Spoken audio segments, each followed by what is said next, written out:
යාබත් සමාගම විසින් ශ්‍රී ලංකන් ගුවන් සේවයේ හිටපු ප්‍රධානීතුගේ ඒ කියන්නේ ප්‍රධාන විධායක නිලධාරීගේ බිරිඳකගේ නමට ඇති ව්‍යාජ සමාගමක් මාර්ගයෙන් $2 මිලියන 2ක මුදලක් අල්ලා සුදුවා ඇති බව මේ වන විට එංගලන්තයේ අධිකරණ ක්‍රියාවලියක ප්‍රතිඵලයක් අනාවරණය වී තිබෙනවා. මේ යාබස් මිලදී ගන්න එයා ලංකා සමාගමේ අධ්‍යක්ෂ මණ්ඩල රැස්වීම තියන්නේ ඒ තීන්දුවගත් රැස්වීම තියන්නේ ජමල්ගේ නිල නිවසේ බතරම මුදලුගේ පුතා එම අධ්‍යක්ෂ මණ්ඩල සමාගම මේකේ සමස්ත මිලදී ගැනීම $2 බිලියන 2.2 ලංකාවේ ලොකුම මිලදී ගැනීම තමයි මේ යාබස් කරන්නේ. මේ මිලදී ගැනීම සඳහා මම කලින් කිව්වා අධ්‍යක්ෂ මණ්ඩල රැස් වෙන්නේ කතානායකවරයාගේ නිල නිවසේ. මේ මිලදී ගැනීමේදී එකඟතාවයකට එනවා. ඒ 330 යානාවක් සැපීමට පසුව $1 මිලියනය බැගින්. ඒ 350 යානාවක් සැපීමට පසු $1 මිලියන 1.16 බැගින්. කල්පතු ක්‍රමයට ගන්නා යානා 4ට $3 බැගින්ද කප්පම් ගෙවන්න කරනවා.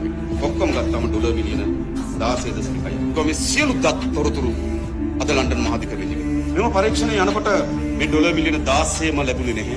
$1 මිලියන 2ක අත්තිකාර මුදල් ලබා දී. ඒ $1 මිලියන 2ක අත්තිකාර මුදල ඒ වෙනකොට යා ලංකාවේ ප්‍රධාන විධායක නිලධාරී කපිල චන්ද්‍රසේනගේ බිරිඳගේ account එකට ඒ $1 මිලියන 2 ගිහින් තිබෙනවා බ්‍රූනයි. ඒ බ්‍රූනයි වල $1 මිලියන 2 ඕස්ට්‍රේලියාවේ account එකකට මාරු කරනවා. ඕස්ට්‍රේලියාවේ account එකෙන් නම් මුදල් ප්‍රමාණයක් ලංකාවේ ගිණුම් 3කට එනවා.